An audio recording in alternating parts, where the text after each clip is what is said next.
It was really heartbreaking. I've been with him 14 years from my counting. But from right beginning of my marriage, I realized the first year actually, and it was too late. It was my decision to marry to your dad, and so I have to be responsible for my decision. So that's why even I wasn't happy from right beginning, but I had to keep going. I'm Sarai. And I'm Julie. This year, we travelled with our soundy Joey across Aotearoa to eavesdrop on immigrant whānau talking with their children. Every family we visited welcomed us, made us laugh, honestly made us cry. And over this series, we invite you too to listen in on Conversations with My Immigrant Parents.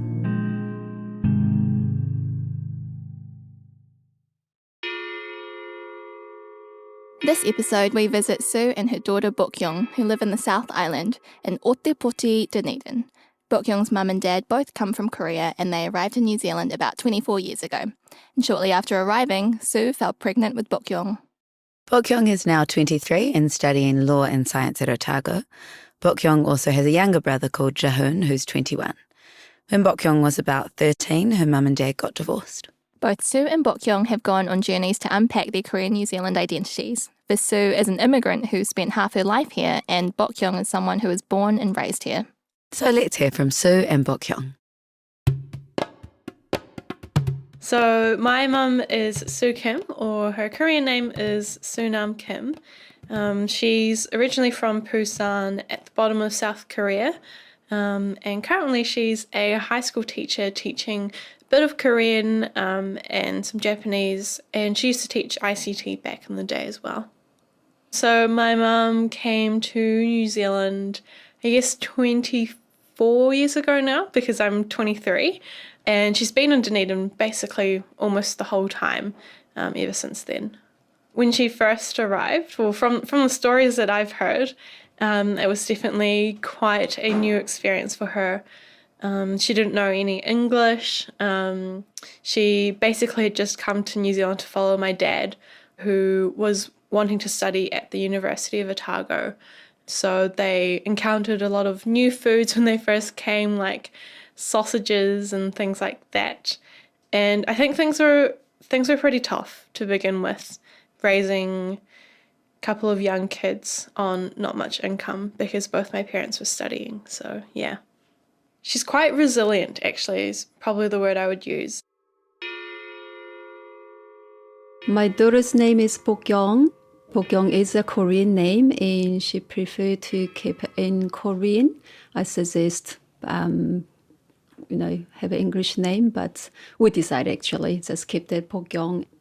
She was born in Auckland, and she's fifth year at Otago University, and she does law, and she does chemistry, and it's a lot of interest she has. I think she's amazing. She's an absolutely amazing young lady. I think I really valued about Bokyong is her value and mindset, and I always give it a go. Usually mother and daughter's relationships are pretty good, but we are, not far different. It's very special, very special. I love her, not only because she's my daughter, she's just who she is. It's just wonderful. And I do learn quite a lot from her too, actually. Yeah.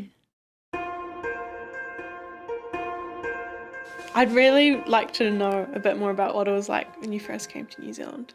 Hard. It was really hard. Yeah. What do you want me to talk about? Anything. Like language, people, I do food. remember because when we were in Auckland, the first time we arrived in Auckland, and I felt that it was a really tiny rural area in Auckland. Yeah. Because coming from mega city in Korea, I didn't realize Auckland was a big city. Yeah. And then a year later when we moved down to Dunedin, then that was big. And then 9 years later, living in Dunedin, and then job opportunity was happening in Balclutha. So moving to Balclutha, then Again. Dunedin was big. That kind of things. I do remember first year because I got pregnant quite early, and when you're pregnant, you do really miss your own food, the memory of your food, and I miss the Korean food really, really a lot. What did you miss the most?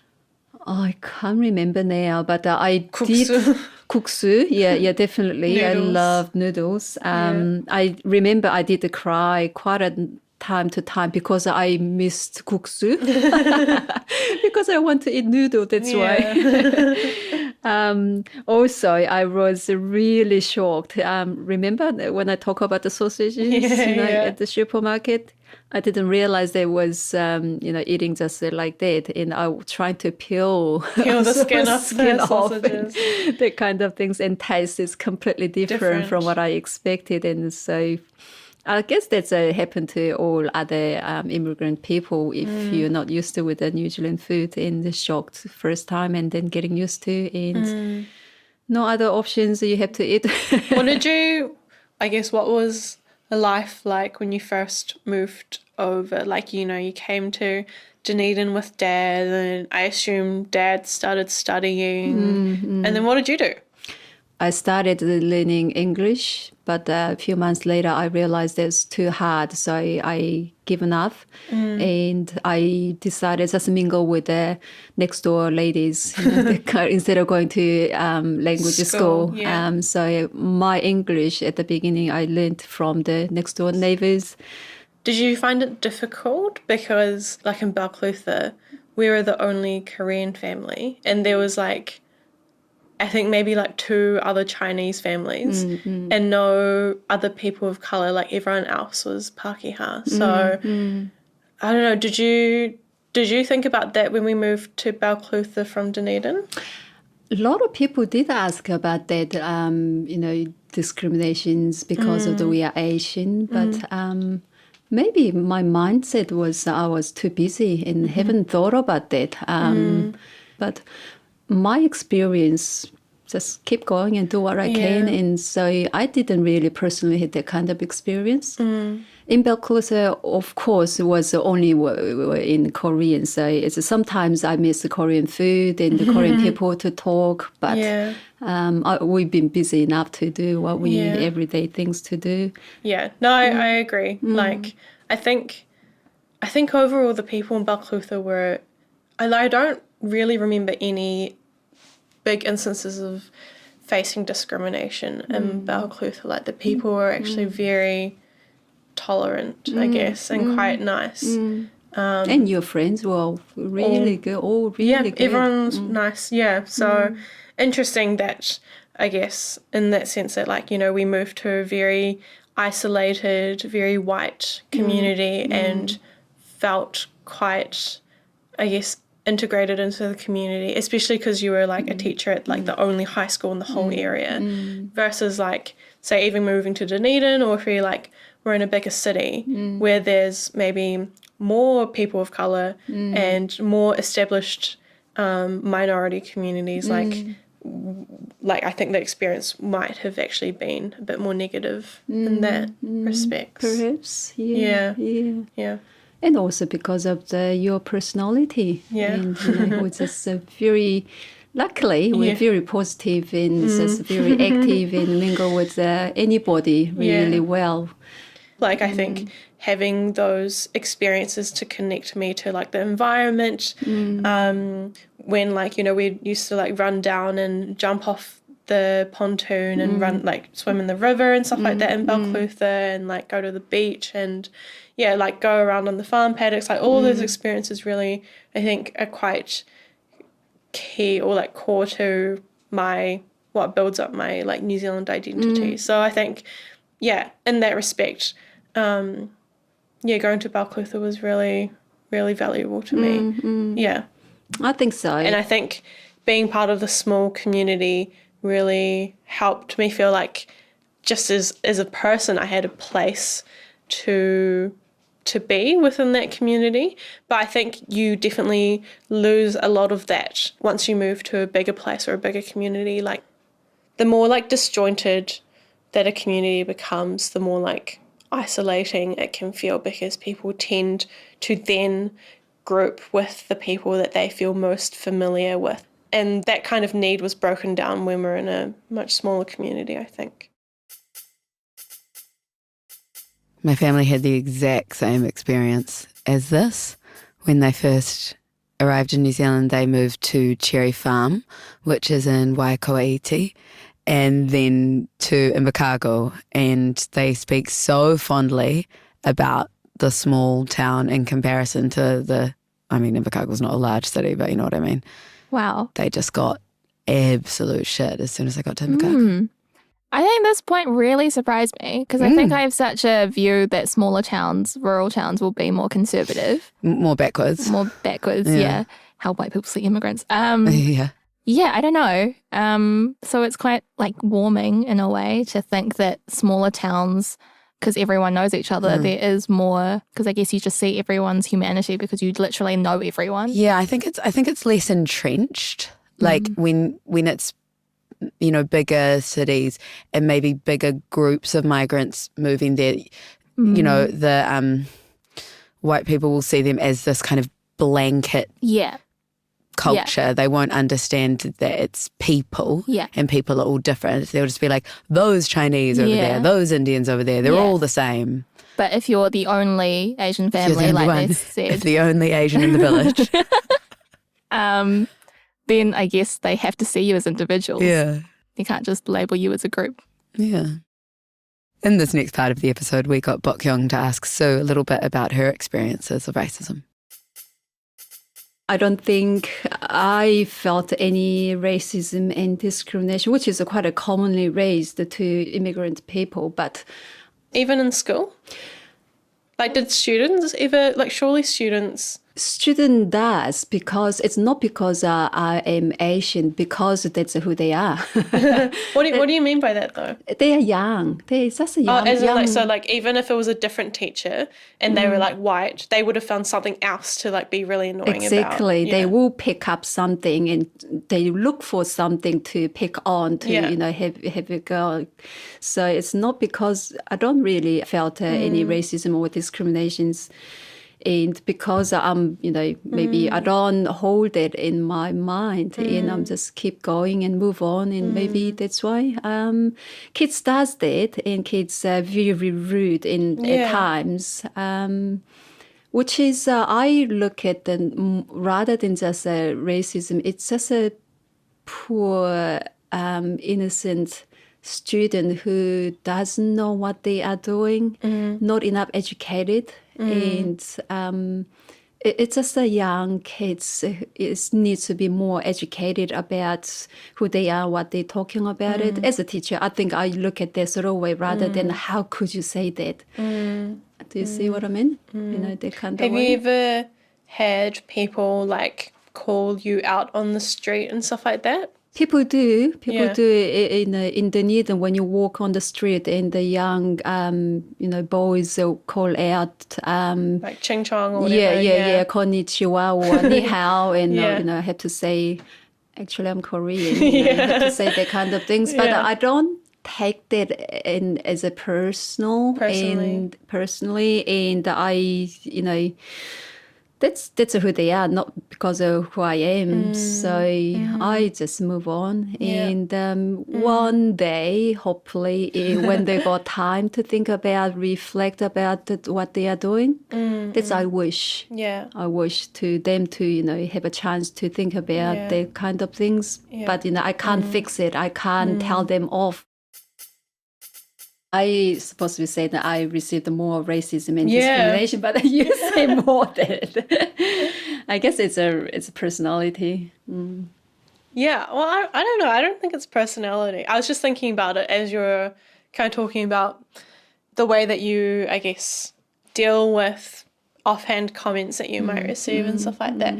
I think maybe one difference could be that, growing up in New Zealand, I've definitely felt a lot more like institutionalized racism, if that makes sense, versus like I totally agree in terms of like, when people like make offhand dumb comments like, oh, ching chong or whatever to me on the street, like that's not that's not the kind of racism that like actually cuts me deep, if that makes sense. The stuff that actually hurts is like when it's like part of the system and like people are often blinded by it. Like, remember when I first moved to Dunedin and we had my like interview at Otago Girls to see if I could go there. I remember that. And and I wanted to take German as my second language subject. And then the principal was like, oh, like, she, like, I can't remember exactly what she said, but she was basically like, oh, I don't know if you can take German, and she was, like, real hesitant. And then I showed her that, like, you know, I had the, like, you know, the ICAS English competition, and I had, like, a super high distinction or something. She's like, oh, you're good at English. And I was like, yeah, like, I was born here. This is something we've touched on quite a few times, and in a sense, this is one of the major points of this podcast. One of the biggest differences generationally between immigrant parents and kids is how we view racism and how it affects us. So, I mean, I'm just generalizing, but immigrant parents tend to diminish how much this might affect them, to not see that they've ever faced racism or discrimination, whereas kids are very aware of it. And maybe because we have the language to identify it and criticize it. You know, especially through going through tertiary education. And I guess social media has now helped as well in providing the language and the discourse to be able to critically analyse racism and just be less forgiving of it. Also, the fact that we've gone through tertiary institutions in the country that we're criticising, we like understand it from the inside out. Hey, we have the language, but we also have the language, which means we understand expectation, we understand what is considered polite in this country. We know how to say something in a way that our oppressors, I don't want to say oppressors for me, but like we know how to talk to them. Yeah, we know how to criticise it for it to be received and how to criticise and still be safe. Yes. Whereas I think our parents have much less of that safety or awareness. And more to lose. Yeah, totally. Hey. And it's really interesting that we do have to, you know, assimilate into that system to be able to criticise it. I do think that this is a huge theme, and understanding why your parents have pushed it down or forgiven it in a way that you can't bring yourself to. We need to have empathy for how our parents process and react to instances of racism and discrimination. And it's like, how can we also help our parents to understand that it is okay to criticise these systems and that it's important to do that? Yeah. That just because you weren't born here doesn't mean you're not allowed to try and make it a better place. Yeah. In this next section, Bokyong talks about how she sees her parents. So her dad lives in Balclutha and is a lab technician. He and Sue broke up after 14 years of marriage.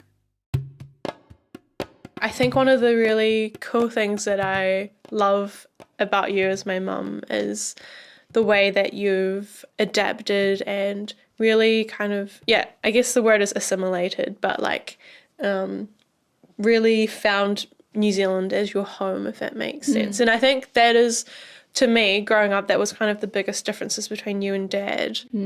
Obviously, you know, you had basically forced yourself to learn English by studying here again and then becoming a teacher, and so you're using English every day and you're meeting new people every day, and obviously like your personality as well obviously is just quite positive and like resilient and stuff, and like, and then, you know, I saw Dad, you know, I don't think like necessarily of any fault of his own, but struggle quite a lot, I think, especially with becoming familiar with the English and just finding a community, because I think his work didn't really provide him with that community that he needed for him to feel like New Zealand could be his home. Because I don't think he really never felt at home No, in New Zealand. No, I don't think so. Yeah. Even now, Yeah, he even lives in his own world, isn't it?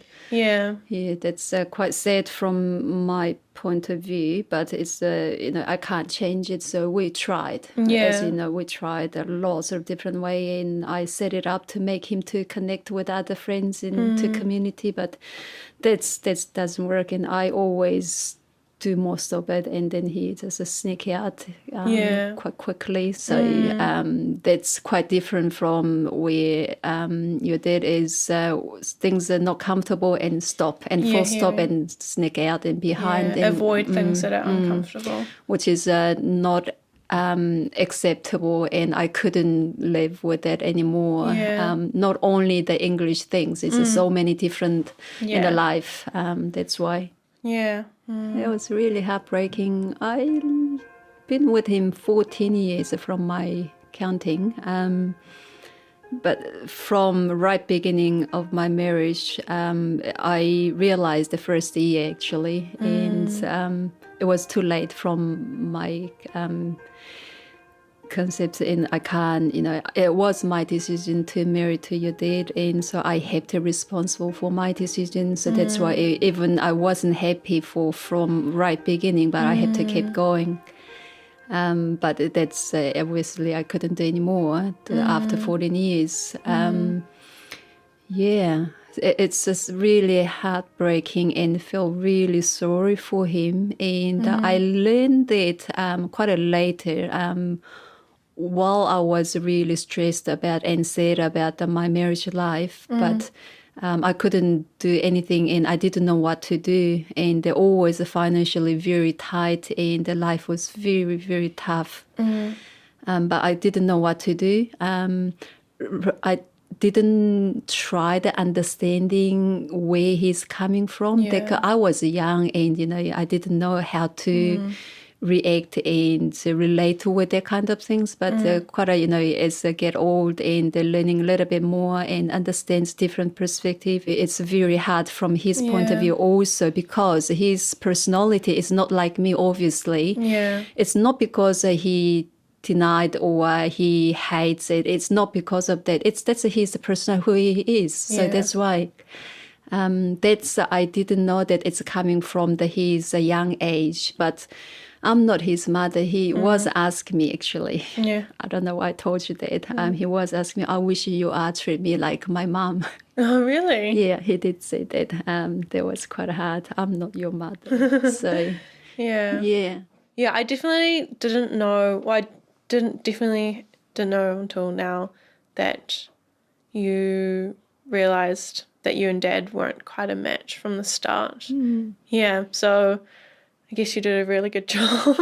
I think so. Did a really good job of bringing out me and Jahoon, because we definitely didn't feel that at all. Like, you and Dad were perfectly fine. You were great parents, both of you, in your own ways. So I think when you and Dad started fighting more and started sleeping different rooms and then ended up separating, I was actually quite fine with it. I feel like there's absolutely no scars or anything there for me, but I have no idea what Jahoon feels about that.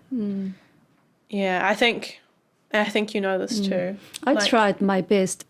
I did try not to hurt you guys. Yeah. One of the reasons we really loved Sue and Bokyong's story was that it's about their entire lives, and it's not just about migration and settling, because immigrant stories aren't always about migration and settling and racism and discrimination. There's so many other human issues that affect all of us. And we see here that love and breakup is part of that. It's a huge part of their journey. And I just think of how hard it must be for Sue to acknowledge that she wasn't happy in her marriage, even if it took her years to do that. How brave. And to make the moves to get out of that, even though it went against, all the social and cultural norms that she knew. I really think that getting out of relationships is something we should applaud and kind of uplift, because it takes bravery, it takes very deft communication, especially to end a marriage in a way where your child is saying, I got it. You know, I got why you guys broke up. That is a monumental achievement. And we don't talk about breakups in that way. You know, we talk about them as failures. And I think that we should be looking at them as success stories a lot of the time. We need to treat breakups with as much reverence as we treat the start of a relationship, because it all takes skill. So Sue recently got remarried to a Pākehā man named Ken. Bokyong is currently seeing a young Chinese man called Bowen, and in this next part of the episode, they both talk about their relationships. How did you first meet Ken? From Belarus, a long time ago, from school online teaching. I did the Japanese online teaching back then. It's just amazing, you know, when I knew he has got a little bit personal emotions there, and I really afraid of meeting new person. I really You afraid. hesitated for a long time. Really hesitated and tried to avoid it, and because coming from Asian values and cultures, and meeting new person wasn't my plan. And once you had broken once up. I broken up, that's it. That's my life, and I thought that's my end of relationship. And so I have to. It's not a happiest way, but that's where it is, and I have to just keep going with it. And I do have enough things to go, school things and lots of other interests I do have, and make me keep going. But when he starts approach me, I was really afraid meeting new person. But it just amazingly fits well. It's really appreciated. Yeah. Yeah. What do you reckon? How did you felt about it when you realized that I am going out with a Ken? I told you that about it. Yeah. No, I was really happy, to be honest.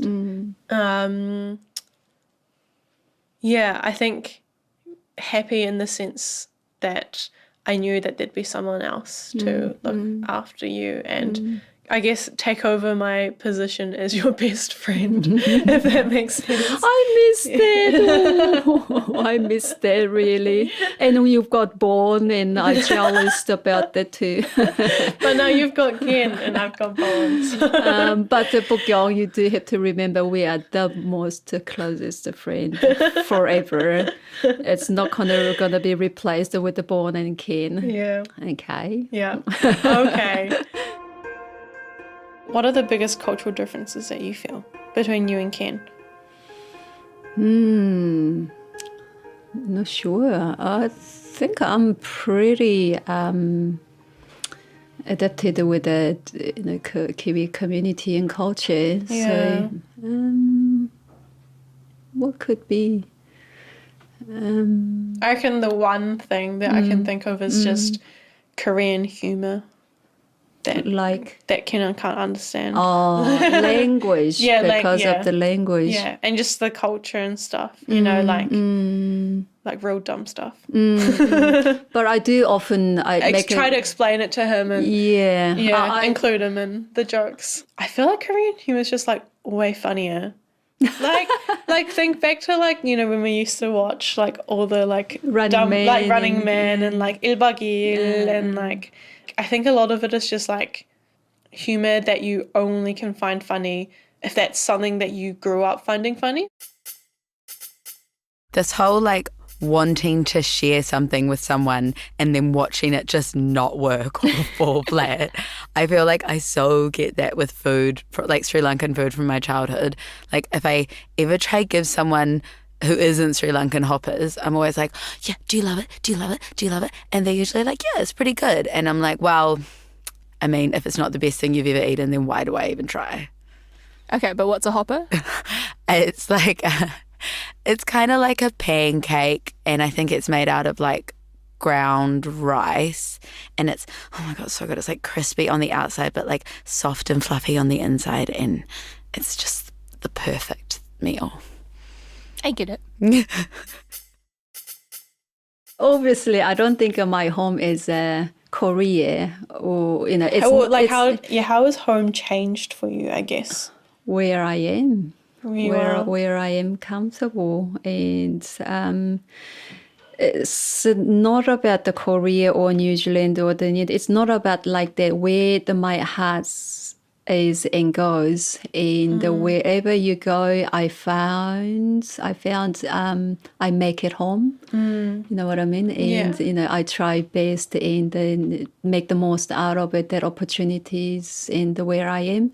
That's what home meant to me. And so at the moment, this is definitely my home in Dunedin, this house.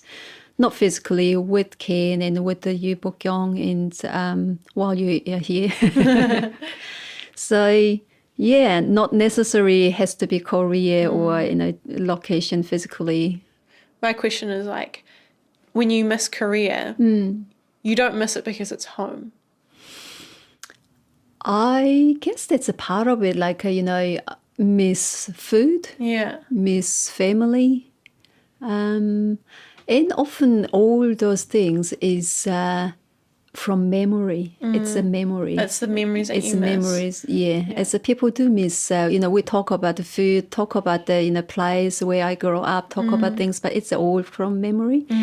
So, which is, you can't replace it. It's things different. Even nowadays, when you go back to Korea, it's things are completely different. And people's concepts, language, I do understand it, but it's quite a different way of life they have, and which is sometimes we're frustrated and why do you have to do this sort of way kind of things, but we do respect from each other. I think I'm funnily pretty much the same as you. Like, I think we have a shared ability of making the most of wherever we are, and then that naturally just kind of becomes home to you. Like I generally I've been traveling a lot, and I've spent months in different cities and things like that, and I generally don't really miss Dunedin. I just miss certain memories. I have been struggled, obviously. Been here 24 years, something like that. So up and downs, of course, life as happens. And at times I felt I'm a lost a child in the world, the middle of nowhere. I'm not belongs to Korea anymore. I can't really, it really belongs to New Zealand either, because I look different, and I felt that I'm, who I am and where I am, and then, but I, rather than that concerns, I just, stay positive and enjoy what I can and what I have, and appreciate where I am. I think that's me.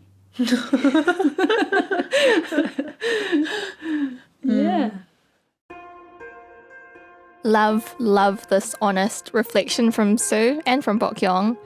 And I guess it's just, you really see how hard it is for a parent to have raised a kid and then be ready to let them go and be independent. Beautiful the way Sue talks about them being best friends. Yeah, you really see their bond. It's such a strong mother-daughter pond. Just a small lake. But I love this episode. I love the way Sue and Bokyong talk to each other, talk about each other. And we just wanted to thank them for being so brave and so sincere in having these conversations.